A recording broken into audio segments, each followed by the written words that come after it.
जय माता रानी की। दोस्तों, आज इस चैनल पर एक स्टोरी डाल रहा हूँ आपके मनोरंजन के लिए।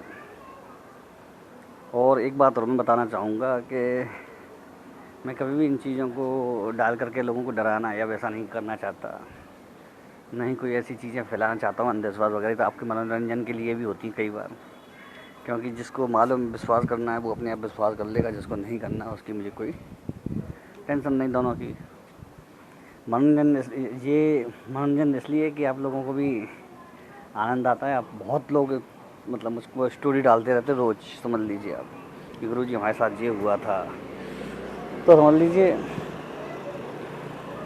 10-5 स्टोरी तो उसमें ऐसी सॉलिड निकल के आती हैं, बिल्कुल कि सही और सच्ची होती हैं। उसमें से मैं जो अच्छी लगती है मुझे वो मैं डाल दिया करता हूँ जब कभी मन करता है। तो ये स्टोरी मैं आपके लिए डाल रहा हूँ, छोटी सी अच्छी सी। और बताने वाले ने भी ये अपने गांव की घटना बताई है, ठीक है, और इसमें वो शामिल है, ठीक है। तो स्टोरी शुरू करते हैं आपके लिए। गर्मी का मौसम था, जून का महीना था, स्कूल की छुट्टी थी। तो अपने मामा के पास गांव घूमने के लिए राघव और सुरेश गए हुए थे। और जो मामा का लड़का था उसका नाम था जो कल्लू, ठीक है, वो गांव में ही था।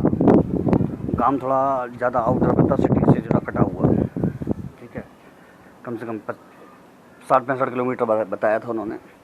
अब इसमें जिन्होंने मुझे घटना की जानकारी दी है वो हैं सुरेश, जो कि बहुत डरपोक थे।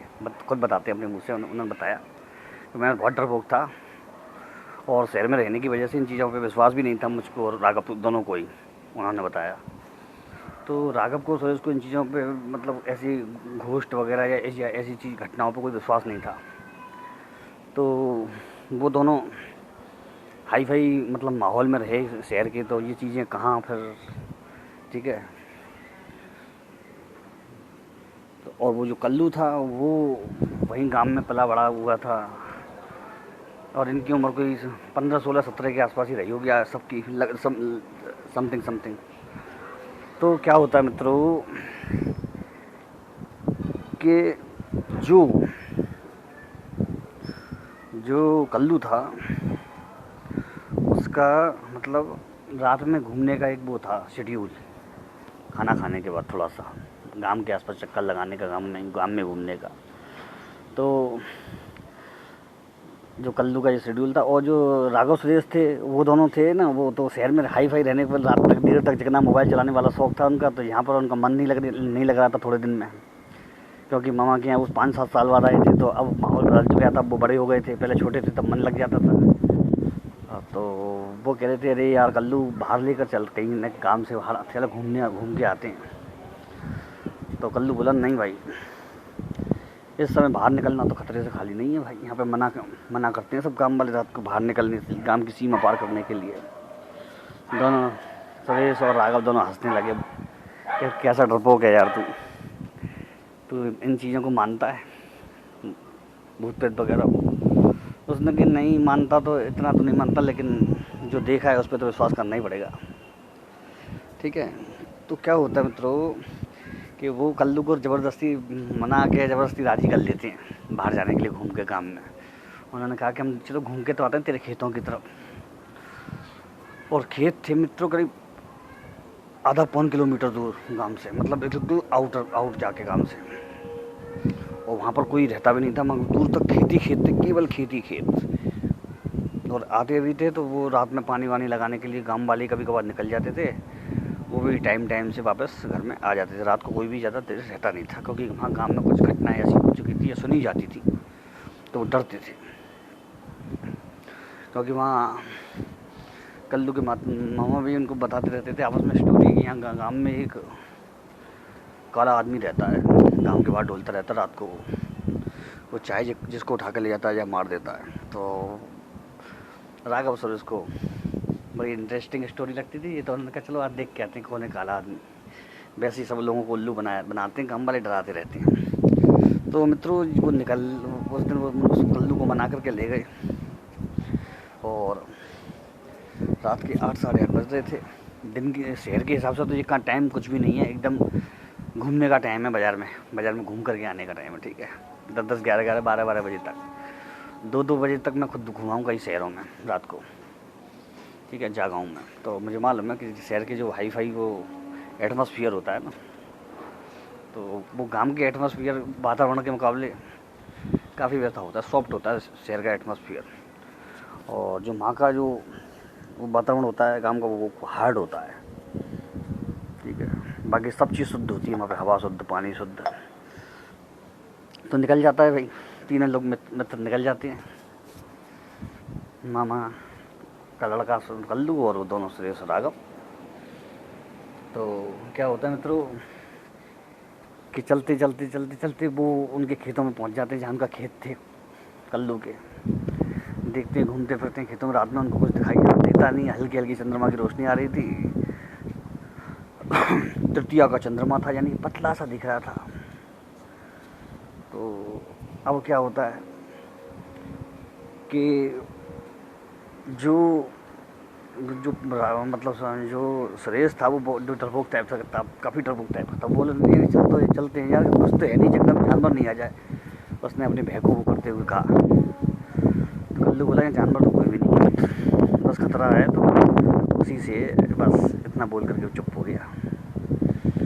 तो मित्रों अब क्या होता है कि वो थोड़ा सा घूमते बात ही बात में अपने और आगे निकल जाते हैं, थोड़ा सा और खेतों में, दूसरे खेतों में।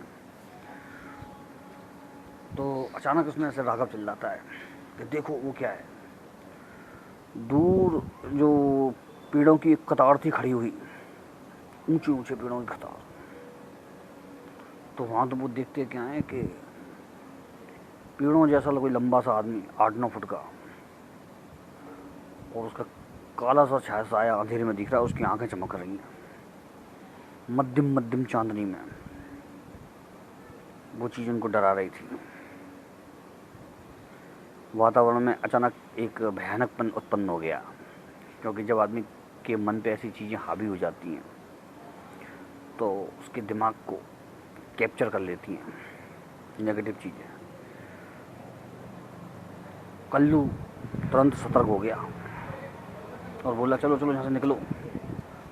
और दोस्तों बड़ी विचित्र बात, राघव और सुरेश उनके पैर कँपाने लगे। मतलब जो इस चीज़ पर विश्वास नहीं करते थे, क्योंकि उन्होंने विश्वास कभी न तो सुना था इन चीज़ों की, ज़्यादा न विश्वास करते थे, ना ही मानते थे कि ये चीज़ हैं। तो जब व्यक्ति कोई चीज़ को नहीं मानता, वो उसके सामने अचानक आ जाती है, तो वो दहशतग्रस्त हो जाता है।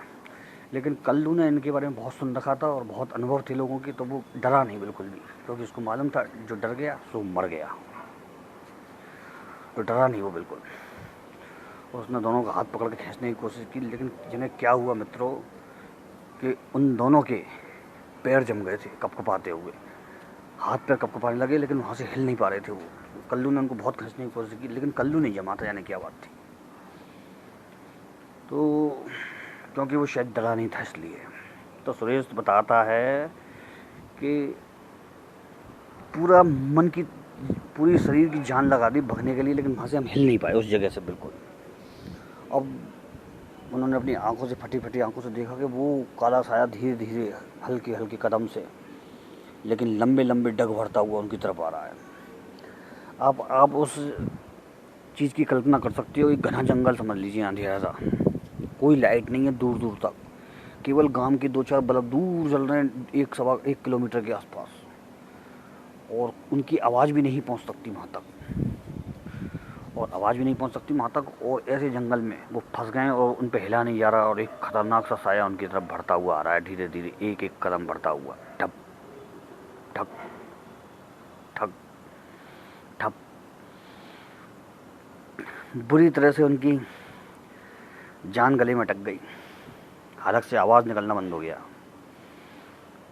अचानक वो साया थोड़ी देर में ही उनके पास आ गया, लेकिन कल्लू भी वहाँ से भागा नहीं उनको छोड़ करके। एक बार तो उसके मन में आया भाग चल, लेकिन उसने कहा नहीं, ये दोनों मेरे घर आए, मैं इनको छोड़ कर कैसे भाग जाऊँ, ये तो इस इलाके के बारे में जानते भी नहीं हैं। अब दोस्तों क्या होता है तो वो साया आके कहता है कि तुम सब मेरा शिकार बनोगे। तुमने यहाँ पर आने का साहस कैसे किया जंगल में? उसकी बादलों सी गड़गड़ाहट सी आवाज़ थी, गड़गड़ो गड़गड़ो सी। तो राघव और वो बुरी तरह से रोने लगे, वहाँ पे चित्कारने लगे, बचाओ हमें, छोड़ दो, बचाओ बचाओ, हमें छोड़ दो, हमें छोड़ दो। कल्लू बोला कि तू इन्हें जाने दे और मैं तेरे सामने खड़ा हूँ। बोला अरे तुझमें तो बड़ा साहस है लड़के, मुझे देख कर डरा नहीं, मैं साक्षात मौत हूँ। बोला नहीं, इन्हें जाने दे, तू तो मुझे मार डाल। और राघव और सुरेश की ये देख करके मतलब सोच मतलब ये करने लगी कि ये क्या कह रहा है, ये हमें छोड़ के भागा भी नहीं और ये इससे ऐसे कह रहा है, इतना हिम्मत। तो डर तो उसको भी लग रहा था, कल्लू को भी मन में, क्योंकि अब बचने का चांस नहीं है। ये सोच उसने समझ लिया था, उसने कि इनको तो बचा दूं कम से कम, नहीं तो तीनों ही मर जाएंगे। तो उसने कहा ठीक है, मैं तुझे छोड़ रहा हूँ, इन दोनों को मार रहा हूँ। बोला नहीं, मैंने कहा है तो मुझे मार तू, इनको दोनों को छोड़ दे, मुझे पकड़ ले। लेकिन दोस्तों एक अजीब सी बात, क्या अजीब सी बात कि वो जो साया था वो राघव को छोड़ करके उन दोनों को मारने की बात कर रहा था। नहीं, राघव नहीं, सॉरी, कल्लू को छोड़ करके उन दोनों को मारने की बात कर रहा था। तो कल्लू बोला मैं तो इनको अब तो मैं इनको भी नहीं जाने दूंगा, मैं भी नहीं जाऊंगा छोड़ के, अब तुम मार हमें, देखते हैं तू कैसे मारता है हमको। और वहीं जंगल में वहाँ के एक ग्राम देवता थे उनके, फलाने जने कौन से बाबा थे, ऐसी कोई नाम बताया था सुरेश ने मुझे। तो बाबा चिल्लाने लगा जोर से, बाबा बचाओ, बाबा आओ, बाबा बचाओ। दोस्तों कहीं दूर जंगल में एक बड़ी भयानक सी आवाज़ आई चिल्लाने की, डर जा मैं आया। और दोस्तों इतना सुनना था कि वो काला साया एकदम से एक चिंगारी सी छोड़ता हुआ गायब हो गया। और उसके गायब होते ही सुरेश के और राघव के दोनों के शरीर बिल्कुल सही हो गए, मतलब भगने लायक चेतना आ गई उनमें, हाथ पैर चालू हो गए, काम करने लगे। उन्होंने वहाँ से दौड़ लगा दी, यहाँ समझ लीजिए ग्राम देवता बाबा की आवाज़ और उसका भागना हुआ उस शक्ति का। और बड़ी मुश्किल से घिसटते पिसटते गिरते हुए वो तीनों गांव में आए। सुरेश बताता है कि हम दोनों के तो हौसले पस्त हो गए थे, लेकिन कल्लू गांव में भी आकर हिम्मत ही रहा, वहाँ भी हिम्मत दिखाई उसने कहा कुछ नहीं, ऐसा ऐसा सबको बता दिया उसने। गांव वाले निकल चुके थे मित्रों, इस घटना को 1.5-2 घंटे हो चुके थे और उनकी खोजने के लिए गांव वाले निकल चुके थे। तो रास्ते में ही मिल गए, तो उनको ले गए घर। क्या हुआ तब सारी घटना उन्होंने बताई। तब सुबह उनको लेकर के, क्योंकि सुरेश और राघव की हालत सही नहीं थी, उनको जूड़ी का बुखार चढ़ गया था, कपकपी वाला। उनको लेकर के एक बगल के गांव में एक अच्छे खासे जानकार तांत्रिक थे, उनके पास गए। तो तांत्रिक ने ये घटना सुनकर के बड़ा आश्चर्य किया, बड़ा हिम्मती है ये कल्लू। तो तब तांत्रिक ने कुछ ध्यान करके बताया उनको कि ये बच्चा है ना, ये बच्चा ग्राम देवता की कृपा से और गणेश जी बाबा की पूजा से, क्योंकि ये गणेश को बहुत मानता है, इन दोनों की कृपा से बच गया है ये। दोस्तों वो पढ़ाई की वजह से गणेश जी की पूजा करने लग गया था कल्लू। गणेश जी का कोई मंत्र जाप करता था रोज 10-5 माला। तो उसमें एक आत्मबल था, और ग्राम देवता की पूजा करने की वजह से वो रक्षा को तुरंत आए। तो केवल जल चढ़ाता था ग्राम देवता को रोज़ जा कर के सुबह, बस इतना करता था, कोई पूजा नहीं, कोई साधना नहीं। तो उसकी उनकी कृपा और एक आत्मबल, वो दोनों लड़के शहर के पले बड़े लड़के, वो पूजा पाठ कुछ करते नहीं थे, वो कुछ भी उनकी इस चीज़ में रुचि नहीं थी। तो उनका आत्मबल साथ छोड़ गया, क्योंकि उनको मालूम नहीं था कि अब किसको पुकारें या क्या करें। लेकिन उसको याद था कि किसको पुकारना, कौन आएगा मेरी मदद को, कल्लू को याद था। तो ये सुरेश द्वारा भेजी गई मुझे एक घटना है, ठीक है। इस समय सुरेश जी भी करीब 40 साल की अवस्था है उनकी, और इतने ही अवस्था के वो लोग होंगे, राघव और कल्लू, ठीक है। तो उनमें से कोई तो इस स्टोरी को सुन ही रहा होगा, ठीक है। तो ये घटना काफ़ी पहले मुझे भेजी गई थी और फ़ोन पर भी बताई गई थी, तो ये घटना मैंने आपको डाली। कल एक नई कहानी डालूँगा जो मुझे व्हाट्सएप पे भेजी है किसी ने, बहुत ज़बरदस्त, वो भी गाँव की घटना है। इसीलिए कहते हैं मित्रों, अपने बच्चों में ऐसे संस्कार डालिए, थोड़ी सी पूजा पाठ का ऐसा विधान बताइए उनको, ताकि वो अपने मन से मजबूत हो सकें और ध्यान अच्छा लगे उनका पूजा पाठ में, पढ़ाई लिखाई में ध्यान लगे उनका, अच्छे कर्मों की तरफ जाएं बच्चे, माँ बाप पर बड़े होकर के भारी न पड़ें, माँ बाप को निकाल करके अनाथालय, वृद्धाश्रम न पहुँचा दें। तो वो संस्कार डालने से ही होगा मित्रों। मैंने अनुभव किया है, पुराने लोगों के मुकाबले आज ज़माने में, इस ज़माने में संस्कृति बदलने के साथ साथ, पाश्चात्य संस्कृति हावी होने के साथ साथ बच्चों का चलन हो गया है कि बड़े होकर के माँ बाप से अलग रहना। ये आप ध्यान रखिए, ये ज़्यादा ओवर स्मार्टनेस और अपनी संस्कृति को छोड़ने की वजह से हुआ है। बाकी पुराने लोग कभी भी ऐसा सोच भी नहीं सकते। आज भी उनके घरों में 90-90, 80-80 साल के बुजुर्ग रहते हैं साथ में। तो याद रखिएगा, ये आप ही उनको देते हैं।